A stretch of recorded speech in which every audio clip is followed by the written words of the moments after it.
So when I got started in homebrewing, I was bottling like most people. You just sit there with a little thing, you fill up the case of bottles or whatever, and then got a nice kegerator, started kegging, and then it occurred to me, if I want to bottle beer, that's kind of a problem. So I started looking at ways to bottle beer, so counterpressure fillers and that type of thing. I'd started off with like the DIY counterpressure filler. Have you seen that one? Yeah, the picnic tap and the exactly. rack and cane. Yeah, and it was. It's okay. It worked okay. Through a cork. Yeah, exactly. Yeah. And so I started looking at some other counterpressure fillers, but they're not cheap. They're $100 or something like that. But then during my research, I ran across a cool one, and I'm always about the gadgets. This is the Boel iTap, Boel. I believe I'm pronouncing it correctly, and this is also a counterpressure filler, but it's kind of spiffier than the ones where you have to have 3 hands to operate it, because you have 3 valves, one for the liquid, one for the gas, and then one to release the pressure. This thing, you just pop it on like a tap and do your thing. So when I was doing this research, most of the people that I saw had this thing, they're like, "Hey, these guys sent me this cool thing. Let me talk about it." Yeah, they didn't do this. So this is an honest review, warts and all.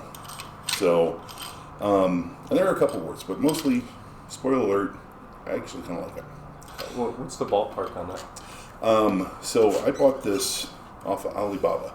I was willing to wait some time, and this was a couple months ago, and I think I spent $70 for it, $70 US on AliExpress or whatever. Yeah. So, but if you buy it from just a conventional online homebrew store, they're like 80 or 90, I think. And we'll look it up on something. Yeah. So, but it was just within my price range. Now, did you say it was Russian made, and you had some trouble getting it because of the embargoes against Russia? No, I was concerned that would be the case, and it turned out to not be the case at all. So, I haven't tried to order directly from the company, because they make a point, if you go to the website, they say, "We're apolitical, we don't, just, give us your money," which, I can appreciate that. But I haven't tried to order anything. And we'll talk about some accessories for this thing here in a bit. So yeah. I guess my one concern is that this is pretty much all plastic, but I haven't had too many issues with that so far. But let's discuss the device here itself. So this is the actual tap, and this will look, if you imagine like a faucet like this, that's basically what this is. This is the shank, or part of the shank, the tap itself. Then you have this little red button here, which is basically lets the CO2 into the bottle, and then this is the pressure release. So, then you also have this little gizmo, and this is where it kind of gets ingenious. Would you hand me one of those bottles there, please? Thank you all. So, as with, like I said, most other counterpressure devices, you have to put the tube in there and try to manipulate it so it's filling. This thing, since it's on a shank, you just slide that in there. So, you attach this device on here. And so rather with like I said, with the most other counterpressure fillers, you don't put the tube in there and do this.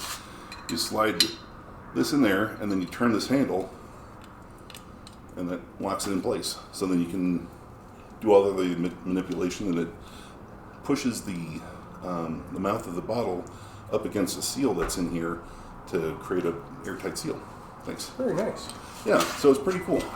Now the really cool thing about this thing, hopefully we cut this part out, but this part that I dropped earlier,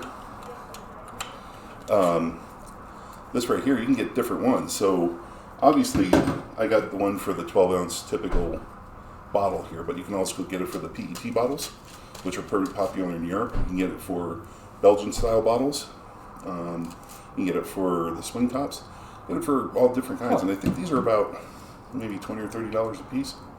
I don't know. I'd like to see it in action, because I gotta admit, I got a cheapo knockoff beer gun, and when you fill a bottle with those, it's like, you set it down, and now you get this gun. You got to put it somewhere. It wants to fall over. It's dripping. Yeah. You know, and I end up making a big mess. Yeah, that's the other thing about this. I mean, you make a little bit of a mess with when you're releasing the gas here. There's bubbles, of course. You know, there's some foam that gets up there, but it comes out this port here, and there's a tube that attaches, and you put it right into a drain bucket, and so it's just everything goes right into a bucket. You don't have to worry about it. So yeah, it's pretty cool. One thing I must mention about that is you can only use certain types of bottles, like these ones that you typically buy at a homebrew store. So if you have the odd shaped bottles with the strange, I don't know what we call this, crown maybe, but this little lip right here, it has to be a certain size.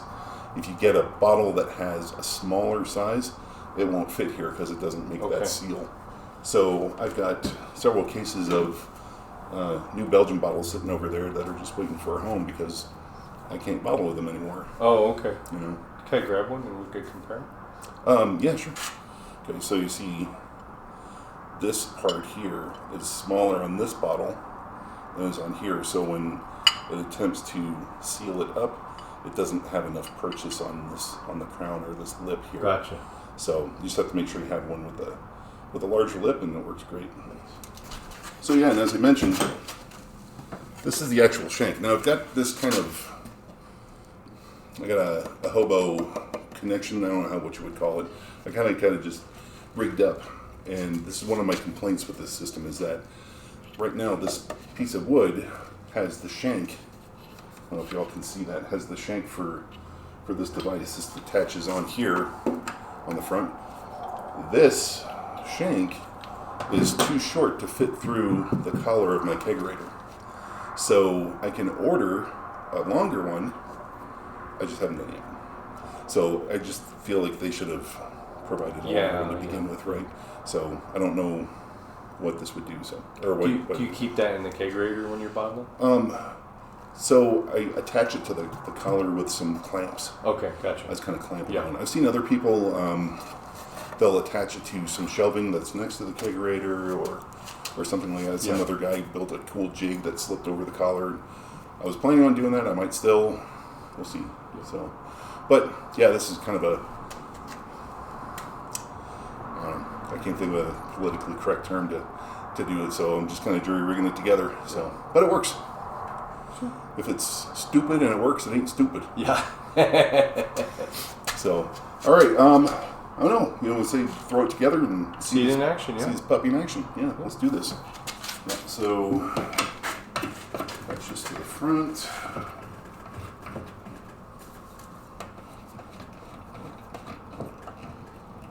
Almost like a real beer tap. And then here's where the magic happens. So here's the blow off tube that I had mentioned earlier.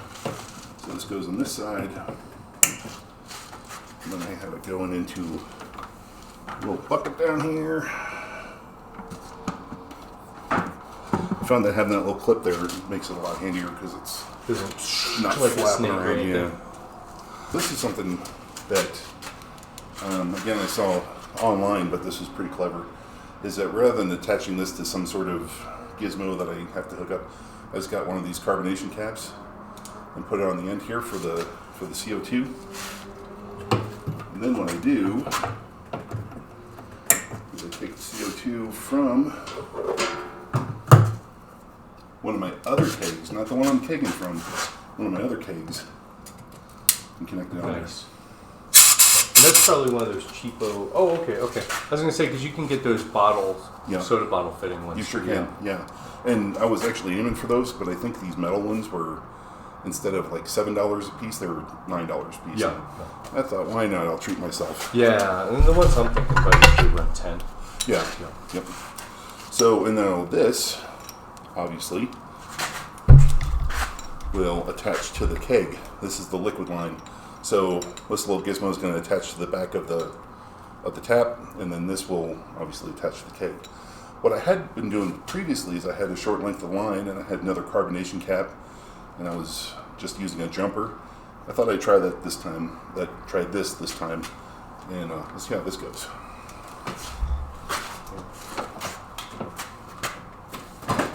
connect. Oh, from this keg? Yeah, this one here. Whoa. Should probably put it on the right. Yeah. Put it on the right order. Here, I'll show that part first. All right, let's try that. Wait, hang on. Okay, go ahead. All right. So we are all hooked up. So important, not necessarily safety, but sanity tip is make sure you connect the line to the shank before you connect it to the keg. Otherwise, you get sprayed with beer. Yeah. So just FYI, you know.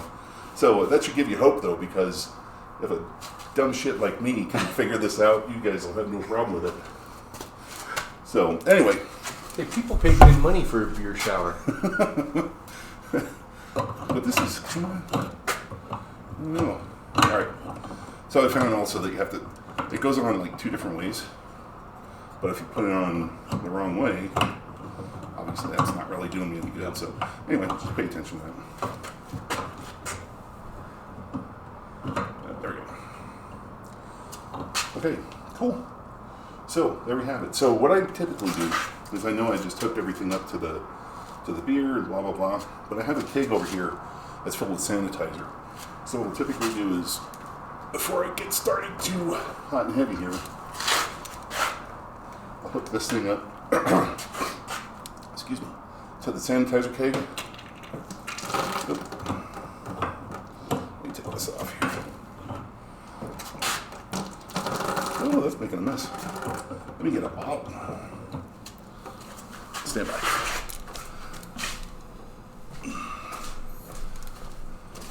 I'll just like to run some sanitizer through it.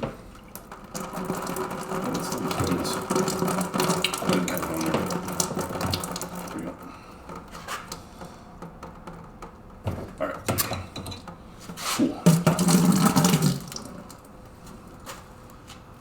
Alright, so I've got some sanitizer through the line, so I got everything sanitized in that respect.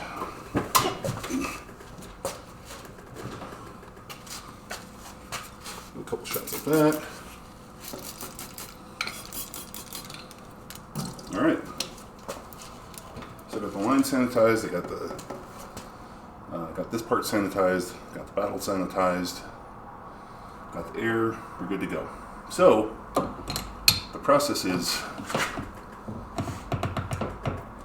secure the bottle, make sure it's secure, and then close the valve. I don't know if you guys can hear that, but there's a little bit of a hiss when you hear the when the CO2 goes in the bottle. So you can purge the CO2 out, or the oxygen out of there with the CO2, which is also kind of cool when you let it go. You can see it'll get hazy in there. Okay, I usually do it about 3 times. We close it, fill it with CO2, open the tap. Now you see that there's nothing actually going in there. But, I don't know, can you get it, is that showing up? Can you see it pretty well? Yeah. Okay. So then you slowly let it, release it. You can see it filling then.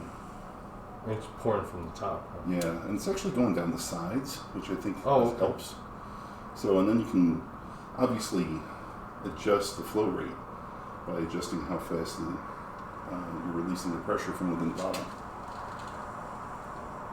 Now this beer was, I don't think it was overcarbed, but it was pretty carbonated, so I was trying to go kind of slow.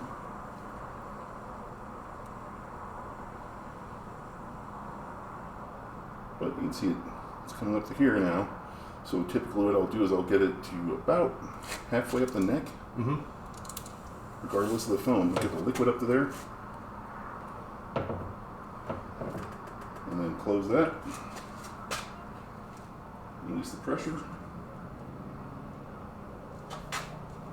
And there you go. Nice. Yep, and then you just cap on the foam.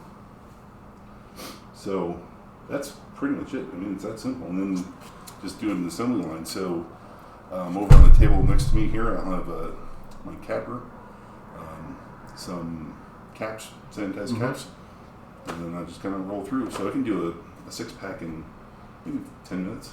It's pretty quick. Yeah. Well, I like that you're walking away with a bottle now, rather than setting a bunch of stuff down. Oh yeah, rather than having to. So let's just go ahead and cap this bad boy. And you're capping on foam, which is a good thing. This one didn't foam up quite as much as some of the other ones, but there you have it. Very nice. Yeah, it's all right. So I'm pretty pleased with it. I think I'd like to get at first this is so large, this handle is so big that I was really leery about mounting it on the collar, just because I was afraid that if I set something on the kegerator, knock it over, but so I don't know if it's not connected. I guess it's not much of a concern. I shouldn't have much of a concern, but it would be handy to not have to do all this. So I might be worried about nothing, and I could also put it on the side too. That it crossed my mind, on the side of the keezer. But overall, I give this a definite thumbs up. I think it's a lot easier to use than some of the other counter-pressure fillers I've seen. Makes less mess, less waste, of course, because I think even with the traditional, definitely with your beer gun that you had mentioned earlier, that Mike had mentioned earlier, I think you have to keep filling it and let the foam kind of overflow, so it just seems like a lot of waste. Yeah, I usually end up doing it in like a shallow bucket type of thing, and I end up with a pile of beer. Yeah. So and this one, I put it I have this draining into a 5-gallon bucket, but it's like this full, and that's just because I'm also dumping the sanitizer from the bottle, some sanitizing bottles in there, so yeah, it's very little waste. It seems like a lot because you see all this foam going down the tube, and oh my god, was this never going to fill? But that's not too bad. So there's none in there. No, this one I think it came down to a couple inches, and that was it. So I don't know, but yeah, I think that's about it. This is pretty simple. I highly recommend it. If you see one, pick one up. If you have any questions about it, or if you use one and you have comments and you have tips or tricks, you know where to put it. Otherwise, like, subscribe, and all that jazz. But till next time. Cheers. Thanks for watching our video. Check out our website at coloradobrewtalk.com for more great content. While you're there, be sure to leave us a comment or drop us a line with your thoughts. You can also find us on Facebook and Twitter at CO Brew Talk, or follow the links below. Make sure to like this video and subscribe to our channel so you don't miss any future content. Or episodes, as the case may be.